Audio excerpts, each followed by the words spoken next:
mindset. Now, let's begin. Have you ever compared yourself to someone who wins constantly and thought they must just be naturally talented? While things like physical form, intelligence, and other inherent characteristics can certainly give you some advantages over others, too many people use their deficits as an excuse to justify why they haven't achieved the success they're looking for. Every time they lose to someone bigger, stronger, or smarter, they might hone in on the things they lack. They might use them as a scapegoat to avoid accepting their own failures.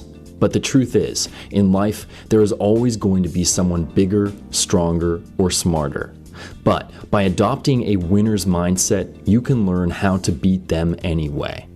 Contrary to popular belief, winning isn't just about being rich and famous. Winning is achieving your goals and turning your dreams into a reality. You're winning if you're feeling proud and happy about the unique life you've created. Unfortunately, there are going to be talented people standing in your way. So how do you win over someone who may seem naturally better than you? Well, the majority of the time, these superior characteristics have nothing to do with good genes or some innate skill. Even in professional sports, where physical shape does play a major role, most skills are developed through years and years of consistent practice, not just handed to someone at birth. You might see someone who looks naturally stronger than you, but you don't know how often they had to work out to build that strength. You might see someone who's artistically gifted, but you don't see all of the terrible drawings they had to do to get that good. So, to develop a winner's mindset, you need to change your thinking. Instead of blaming every loss on the natural talents you don't have, recognize that the other person may have just worked harder than you. That may not always be the case, but the cornerstone of a winner's mindset, whether you have any natural advantages or not, is a relentless work ethic. Now, let's dive into 6 ways that you can use this work ethic to develop the kind of mentality that never settles for less than the best. Number 1, always improve. The most important goal that every winner should have is to improve. If you're trying to lose weight, be a pound lighter than you were a few days ago. If you want to write your own novel, finish 2 more pages every day so you're always further than you were the day before. This mindset addresses a trap called complacency, which keeps so many people from ever achieving their goals. In this context, complacency is feeling content with where you are even when you know it isn't where you want to be. A complacent person is often so intimidated by the time and effort required to chase their dreams that they convince themselves their current reality is good enough. But winners aren't satisfied with something being good enough, so they apply their unbeatable work ethics to take at least 1 step forward every single day. Some of those steps will be risky, challenging, and frustrating, but that's why you take them little by little. Eventually, those small improvements will add up to construct a life that you are genuinely happy to live. Number 2, give yourself credit. When you do start improving, it's important that you learn how to be proud of your own accomplishments. It takes way longer than a week or even a month to change your life, so chances are you won't ever see that big day of difference between today and yesterday. You'll only really notice the impact of each individual improvement when you reflect on what your life looked like 6 months or even a year ago. Because these improvements are so small on their own, it's easy to forget to give yourself credit for your little victories, but you should. Every bit counts on your road to success, so practice feeling proud of how far you've come. Of course, feeling proud and feeling content are very different things, so make sure to let your pride motivate you to keep improving. Use it to remind you of how far you've come and how far you have left to go.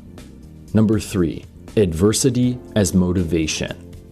After a tough loss, people have a tendency to feel sorry for themselves, letting their failures crush their motivation and discourage them from chasing their dreams any further. This happens because we often make the mistake of believing that we will automatically win whenever we give something our all, but that is hardly ever the case.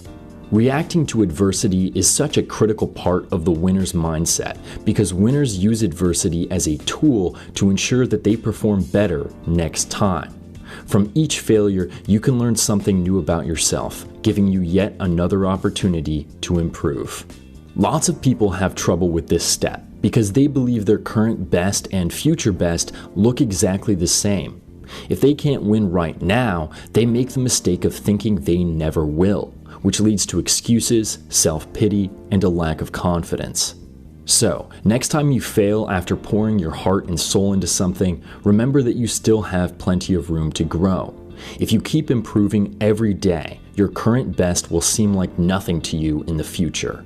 So let your failures motivate you to reach new heights. Number 4, don't get lucky. When someone loses, you may have heard them give this all too common excuse. That person just got lucky. But how big of a role does luck actually play in winning? If you're talking about a single race or competition, then yes, luck can affect the outcome. But people don't win in life by just getting lucky over and over again.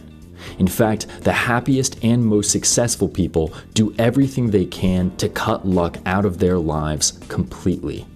Instead of leaving things up to chance, winners want control over their own successes and failures. When they get that promotion, place first in that tournament, or accomplish any other goal, winners want to know that luck had nothing to do with it. They strive to earn their victories through preparation, ambition, and perseverance, because those same characteristics will let them create new opportunities for success even when luck isn't on their side. Number 5, address bad habits. Learning how to become a winner requires quite a bit of honest self-reflection, because you need to identify your own strengths and weaknesses. When thinking about weaknesses, your daily habits are often the best place to start, because an unhealthy and unproductive routine can make it much harder or even impossible to accomplish your goals. Bad habits like watching too much TV and wasting time on social media can eat up large chunks of the day, taking away time that you would normally put to good use. Habits like eating too much junk food or forgetting to exercise decrease your body's performance, depriving you of the energy you need to be productive. But the problem often is not identifying your bad habits, but actually fixing them. Most people know exactly what they're doing wrong, but never take any concrete steps to fix them. This is because most bad habits seem pretty insignificant in isolation. Who cares if you sneak a cookie every once in a while or enjoy watching TV after a long day of work? Well, 3 hours of TV per day turns into 21 hours by the end of the week, meaning you almost threw away an entire day doing absolutely nothing. Even after realizing how harmful they can be, many people still accept their bad habits because they aren't willing to put in the work to get rid of them. Winners, however, refuse to let their bad habits take control of their life and actively build new, healthier habits to replace them. Number 6, envision success. Imagine you're about to take the biggest test of your life. If you get a high grade, then you are one giant step closer to accomplishing your lifelong goals. But if you fail, then it's like taking a bigger step backwards, which scares you even more. You're determined to study enough to make sure you won't fail, but you're so stressed that you keep relearning the same concepts over and over again. When the test date finally comes, you end up failing anyway. So what went wrong? This common mistake stems from your fear of losing, which gets stronger and stronger when you don't actually believe you can succeed. You spent so much time focusing on what could go wrong that you basically brought the worst case scenario to life.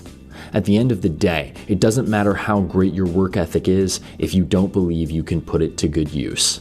By envisioning success, you can give yourself more confidence, improve your performance, and motivate yourself to overcome obstacles.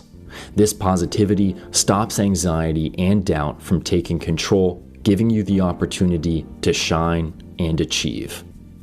Thank you for watching.